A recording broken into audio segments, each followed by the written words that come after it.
Hello, this is R.J. Deacon, reading the Supreme Court of the United States opinion syllabus in Edwards v. VANNOY, certiorari to the United States Court of Appeals for the Fifth Circuit. Argued December 2nd, 2020. Decided May 17th, 2021. In 2007, a Louisiana jury found petitioner Thedrick Edwards guilty of armed robbery, rape, and kidnapping. At the time, Louisiana law permitted non-unanimous jury verdicts if at least 10 of the 12 jurors found the defendant guilty. In Edwards' case, 11 of the 12 jurors returned a guilty verdict as to some crimes, and 10 of 12 jurors returned a guilty verdict as to others. After Edwards' conviction became final on direct review, Edwards filed a federal habeas corpus petition arguing that the non-unanimous jury verdict violated his constitutional right to a unanimous jury.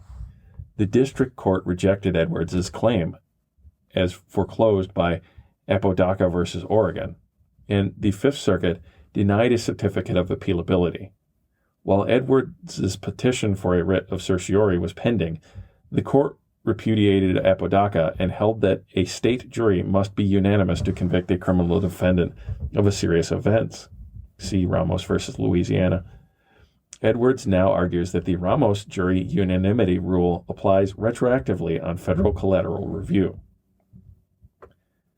The Ramos jury, Supreme Court held the decision below as affirmed, and Justice Kavanaugh delivered the opinion of the court. Supreme Court held the Ramos jury unanimity rule does not apply retroactively on federal collateral review. A new rule of criminal procedure applies to cases on direct review, even if the defendant's trial has already concluded. But the court has stated that new rules of criminal procedure ordinarily do not apply retroactively on federal collateral review. The court has stated that a new procedural rule will apply retroactively on federal collateral review only if the new rule constitutes a watershed rule of criminal procedure. See Teague v. Lane, and that's a plurality opinion. When the Teague court first articulated that watershed exception, however, the court stated that it was unlikely that such watershed components of basic due process have yet to emerge, and in the 32 years since Teague, the court has never found that any new procedural rule actually satisfies the purported exception.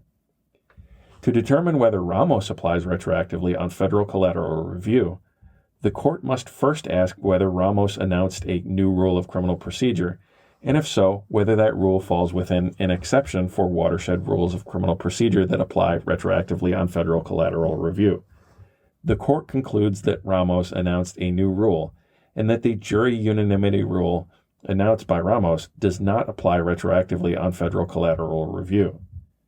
The Ramos jury unanimity rule is new because it was not dictated by precedent existing at the time the defendant's conviction became final. See Teague.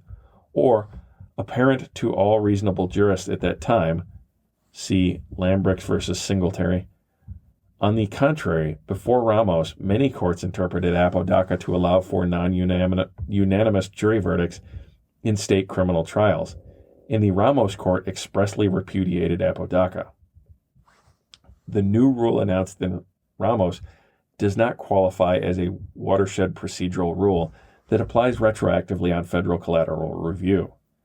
In an attempt to distinguish Ramos from the long line of cases where the court has declined to retroactively apply new procedural rules, Edwards emphasizes three aspects of Ramos. 1. The significance of the jury unanimity right. 2. Ramos's reliance on the original meaning of the Constitution. And 3. The effect of Ramos in preventing racial discrimination in the jury process. But the court has refused to apply or retroactively apply other momentous cases with similar attributes. In DiStefano v. Woods, the court declined to retroactively apply Duncan v. Louisiana, even though Duncan established the jury right itself. In Horton v. Bochting, the court declined to retroactively apply Crawford v. Washington, even though Crawford relied on the original meaning of the Sixth Amendment to restrict the use of hearsay evidence against criminal defendants.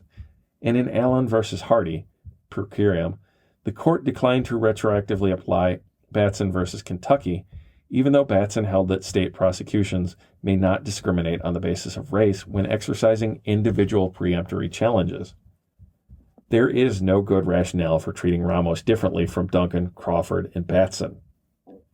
Given the court's numerous precedents holding that landmark and historic decisions announcing new rules of criminal procedure do not apply retroactively on federal collateral review, the court acknowledges that the watershed exception is moribund and that no new rules of criminal procedure can satisfy the purported exception for watershed rules. Continuing to articulate a theoretical exception that never actually applies in practice offers false hope to defendants, distorts the law, misleads judges, and wastes the resources of defense counsel, prosecutors, and the courts.